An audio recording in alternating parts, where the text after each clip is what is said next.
Bine v-am găsit, bine v-am regăsit, dragii mei din Zodia Berbec, oriunde v-ați afla. Bine ați venit tuturor pe canalul meu Tarot Flori de Loto. Numele meu este Nina, pentru cei care nu mă cunosc, și ca de obicei mă bucur să vă am alături la fiecare lectură, atât pe dragii mei abonați, cum de asemenea și pe toți cei care poate sunteți pentru prima oară aici pe canal.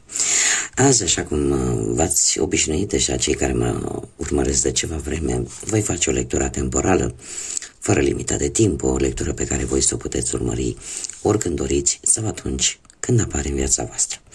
Desigur, dragilor, trebuie să nu uitați un aspect important, și anume faptul că voi sunteți cei care vă construiți viitorul, așa că vă rog din suflet, fiind o lectură ultra mega generală, să luați decât acele mesaje care rezonează cu voi, iar restul lăsați-le să zboare în univers, pentru că sigur sunt pentru alte energii care într-o mai mică sau mai mare măsură au o legătură cu Zodia Berbec. Așa că, dragilor, toți cei care aveți soare, lună, Venus, ascendentul sau oricare alt aspect astral important pentru voi și care are legătură cu Zodia Berbec, atunci această lectură este de asemenea și pentru voi. Și haideți să începem, dragii mei, și să vedem ce ne spune acest minunat oracol Panta. Am vrut să-mi sar o carte. Dragilor, unii dintre voi se confruntă cu o stare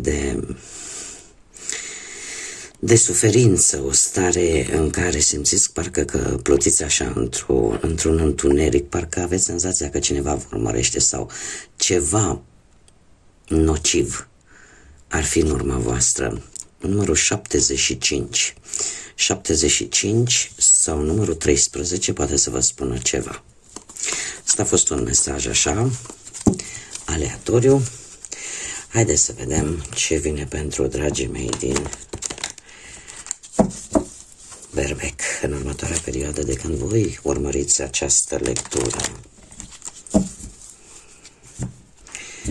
Să vedem.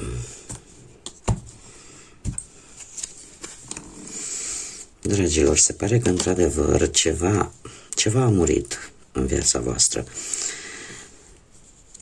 Pentru unii dintre voi, cei care rezonați cu aceste informații, ceva s-a întâmplat, ceva a ajuns la un sfârșit, că poate să fie o relație, că poate să fie un loc de muncă, că poate să fie orice altfel de situație care poate apărea pe orice plan al vieții, dar ceva aici s-a terminat, ceva a murit.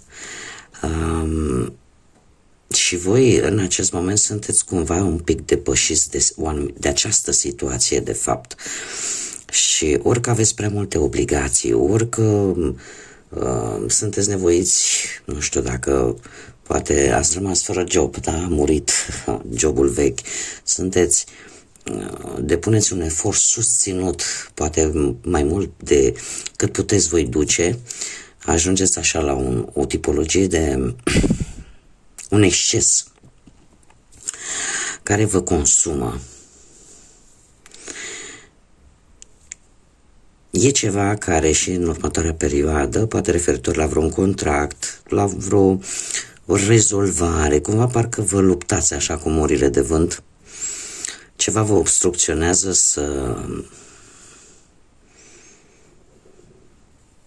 să realizați ceea ce voi v-ați propus. E ca și cum ceva se interpune. Chiar dacă voi treceți peste tot și peste toate, dar există totuși, încă mai există anumite forțe care se opun. Ca și numere care posibil să fie importante pentru voi, am numerele 79, 67 și 34 sau 16, 13 și 7. Poate să vă spună ceva aceste numere.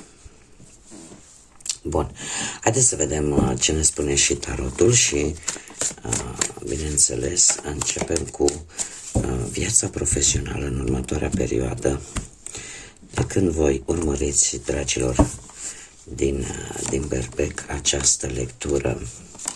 Dragilor, pe plan profesional, din câte văd, ați avut un vis, ați avut o dorință Și din câte văd eu aici va ajunge la o finalizare fericită pentru voi.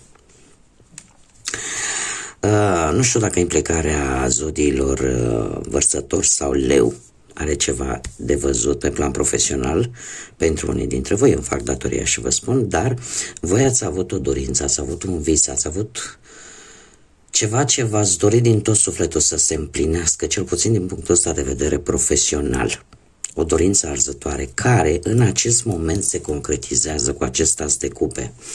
Și asta îmi spune că apare o nouă șansă sau poate apare o avansare sau poate apare acel nou job pe care tu ți l-ai dorit, pentru că are legătură cu dorințele tale și cu faptul că nu ți-ai pierdut speranța și cu faptul că ți-ai dorit poate un anumit job și ai manifestat lucrul ăsta, poate involuntar, poate fără să-ți dai seama. Cert este că în următoarea perioadă, pentru voi, dragilor, se pare că veți avea motive de pozitivitate, de o energie pozitivă, debordantă. De ce? Pentru că soarele ne vorbește de soluții foarte bune care îți vor reda optimismul la nivel profesional și care îți transmit acest mesaj că sunt foarte mari șanse să găsești acel job pe care tu ți-l dorești. Soarele e o carte foarte pozitivă care anunță o schimbare foarte pozitivă în viața voastră, dragilor, pe plan profesional. Mergem mai departe. Se pare că problema pe care o văd eu aici și care mi-a apărut și în cărțile de oracol e undeva legată de bănuți. Da. Dragii mei, s-a întâmplat ceva, după cum bine vedem, se cam repetă aceleași cărți, avem turnul. Pe plan financiar a avut loc o schimbare foarte, foarte bruscă, pe care voi ați resimțit-o, nu știu, a fost ca un dezastru, ca să zic așa, negativ, care a avut loc în viața voastră, pe plan material, pe plan financiar, care v-a dat peste cap cu totul. Avem cartea Arcanul Major, Moartea, semnul Scorpionului, nu știu dacă vă spune ceva, dar sunteți într-o perioadă în care voi trebuie să realizați, de fapt, care sunt urmările acestui turn, acestei schimbări bruște, atât de negative, perceput atât de negativ. Și sunteți probabil unii dintre voi chiar în acest moment într-o perioadă de transformare, în sensul că abia acum încercați să înțelegeți de fapt ce s-a întâmplat, de ce s-a întâmplat și ce trebuie să schimbați din punctul ăsta de vedere material sau poate vis-a-vis de o situație materială care implică banii. Trebuie să vă spun că am două variante. Avem un 7 de spade, dragilor. Un 7 de spade care mi indică faptul că în următoarea perioadă pentru voi ar fi bine, în primul rând, să încercați să nu investiți, să nu pariați pe lucruri tentante. Și mai ales dacă aceste, aceste oferte tentante vă pot costa integritatea voastră. Cum de alminteri trebuie să vă spun că lucrurile nu sunt chiar așa cum par a fi. Mare grijă la așa zis și prieteni, mare grijă la acele persoane care în general, decât să aibă o confruntare tet-a-tet așa cu voi față în față, preferă să fugă și de multe ori să vă lase pe voi să plătiți oalele sparte. Mare grijă, cel puțin pentru următoarea perioadă, cu persoane care ți-au demonstrat că nu mai poți avea încredere în ele.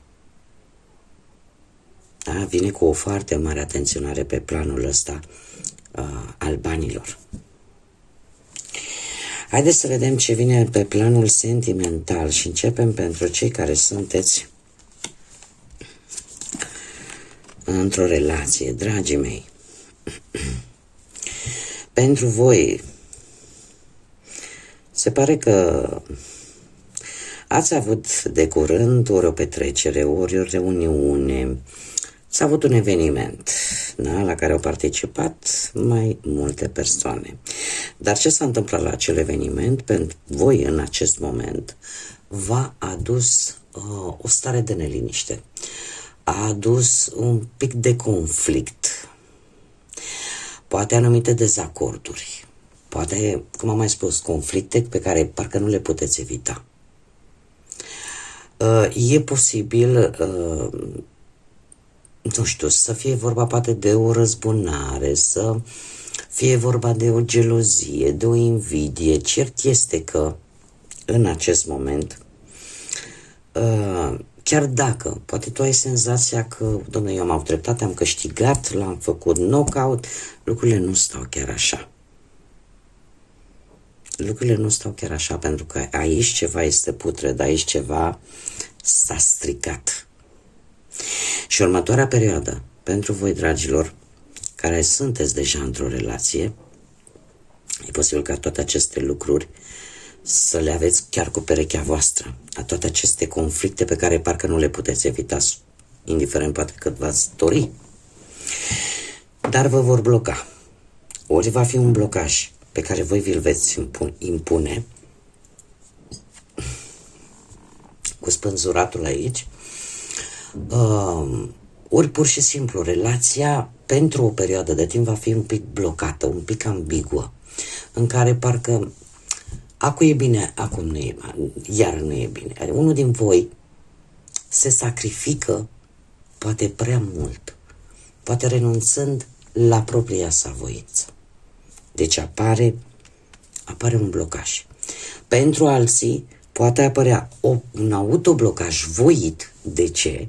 Pentru că vreți să vedeți de fapt o viziune a relației, proprii voastre relații, dintr-o altă perspectivă. Vreți să înțelegeți poate cum s-a ajuns aici. Vreți să înțelegeți de fapt unde este buba, unde este problema. Și atunci va apărea o stare în care efectiv ori nu veți lua decizii, ori veți sta așa, într-un silențiu, da?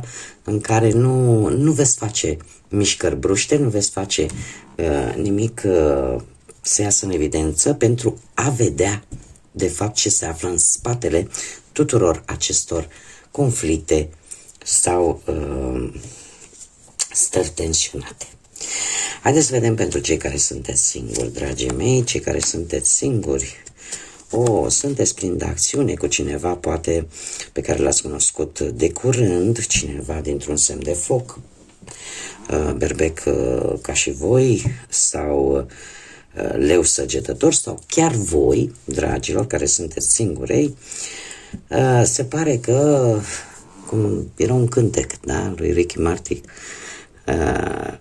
vivir la vida loca, trăind viața așa, într-o manieră nebunatică. De ce spun acest lucru? Pentru că cavalerul de bâte este foarte plin de acțiune, foarte plin de energie și e posibil, cum am mai spus pentru unii dintre voi, să fi găsit pe cineva, poate chiar la locul de muncă, pe cineva mai tânăr, cineva care să vă atragă și să tatonați un pic și să vedeți dacă într-adevăr poate să fie, poate decât o iubire trecătoare sau poate deveni ceva serios. Sau, dacă nu, chiar voi sunteți ați fost cel puțin în ultima perioadă, ați fost așa plin de energie, plin de entuziasm, toată lumea era a voastră și pline așa de un vino încoa. În prezent avem un as de monede, dragilor. Se pare că, într-adevăr, o nouă iubire este foarte aproape de voi. Sunteți optimiști, sunteți dispuși, în primul rând, să faceți anumite schimbări în viața voastră și eu aș mai spune că vine o mișcare foarte promițătoare, mai ales pentru cei care sunteți interesați de partea asta materială. Apare încă o zodie de apă de data aceasta, apare cineva foarte înțelegător, poate mai în vârstă decât voi, ceva ce e posibil să aibă legături cu zodiile de apă, Rac, Pești sau Scorpion, dar este cineva foarte sentimental, care știe să-și controleze foarte bine sentimentele, are o înțelegere a lucrurilor foarte profundă și care are un stil aparte în a te asculta atunci când vorbești. Este un personaj care reușește să-și mențină calmul chiar și în cele mai complicate situații și face lucrurile cu măsură, da? Are o alură așa foarte tolerantă, foarte diplomată și cumva lucrul ăsta va ridica pe plan sentimental, privește către viitor și e posibil să apară o relație în care sentimentele, emoțiile să fie la cote maxime. Așa că apar noi începuturi. E posibil să fie o persoană pe care voi încă să nu o cunoașteți sau o persoană care să aibă legătură cu câmpul ăsta profesional. Haideți să vedem ce ne spune și acest oracol astrologic. Haideți să vedem un mesaj pentru dragii mei din Berbec.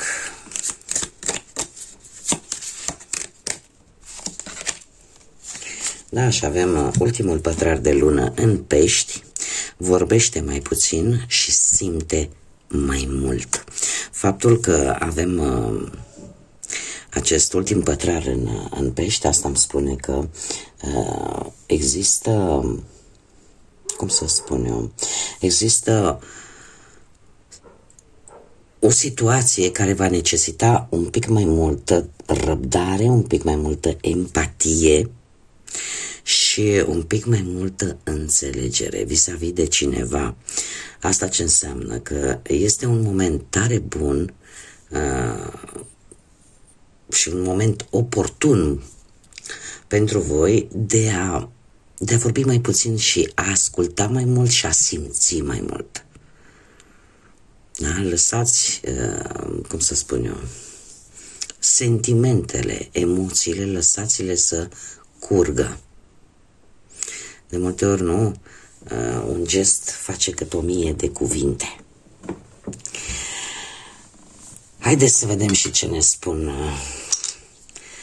zarurile noastre astrologice despre dragii mei din Berbec, un mesaj pentru ei pentru următoarea perioadă. Și avem casa 7, avem zodia Capricorn și luna, dragilor. Asta ce îmi spune? Casa 7 ne vorbește de exact de perechea voastră pentru cei care o aveți, de inamicii voștri, de o altă persoană, da? Care poate pentru unii dintre voi are o anumită însemnătate, iar pentru cei care nu aveți pe altcineva în viața voastră, se pare că foarte curând va apărea această persoană, da? Acum fiecare adaptează. Faptul că avem zodia Capricorn, ori poate cealaltă persoană, relația voastră, perechea voastră, inamicul vostru, să aibă legătură cu zodia Capricorn, iar faptul că avem și luna, asta îmi spune că inconștientul tău, acel tu interior, ceea ce tu nu arăți lumii, cumva va încerca să-ți aducă niște răspunsuri. Există, cum să spun eu, poate în următoarea perioadă ar fi bine să prestezi un pic mai multă atenție la anumite vise, la anumite lucruri, poate care ți se par ciudate, ele nu vin întâmplător, vin pentru că luna ne vorbește tare mult de instinct, de intuiție, de inconștient. Și eu aș mai spune ceva, posibil o persoană pe parte maternă, plăcând de la o mamă bunică, da? Străbunică sau, nu știu, pe parte maternă, cineva e posibil să-ți dea niște răspunsuri la anumite frământări pe care tu le ai de ceva vreme. Dar este o bună perioadă pe planul ăsta așa cum am mai spus, casa 7, al perechii tale, inamicilor tăi, declarați o altă persoană nouă sau pur și simplu o atenție la un personaj nou care poate intra în viața voastră. Și faptul că avem și zodia Capricorn, asta îmi spune că totuși e o energie destul de stabilă. E o energie destul de stabilă, se pare că în următoarea perioadă nu e rău să vă folosiți un pic și istețimea, să fiți un pic mai prevăzători, mai serioși și să nu vă grăbiți, pentru că de multe ori Capricornii sunt renumiți pentru faptul că nu contează cât timp trebuie să aștepte, atâta timp cât ei sunt siguri că vor câștiga, nu vor ceda niciodată. Da? Și încercați să aveți așa, cum să spun eu, un plan făcut, un plan ascuns numai al vostru, de care să nu știe nimeni. Da? Să aveți așa un nas în mânecă. Pentru că asta se pare că îți va asigura o anumită reușită în ceea ce privește casa aceasta a 7-a. Bun, dragii mei, cam atât am avut pentru voi de data aceasta. Eu sper că am putut să vă ajut pentru cei care ați rezonat cu această lectură. Vă mulțumesc din suflet pentru atenție. Vă aștept cu mare drag pe toți cei care până acum poate nu s-au abonat. Mulțumesc din suflet tuturor abonaților mei pentru, ca de fiecare dată, pentru răbdarea de care dau dovadă atunci când din motive nu apuc să public cât des mi-aș dori. Așa că vă mulțumesc tare mult din suflet pentru absolut toată contribuția voastră vis-a-vis de toată munca pe care eu o depun aici și pentru faptul că sunteți de fiecare dată alături de mine la fiecare lectură. Așa că mii de mulțumiri din suflet tuturor, iar până în data viitoare când ne vom reîntâlni, sper sănătoși la următoarea lectură, eu vă doresc tot binele din lume, să aveți parte de tot ceea ce vă doriți și, desigur, de multă energie pozitivă. Până în data viitoare, ca de obicei, să fiți iubiți, dragilor!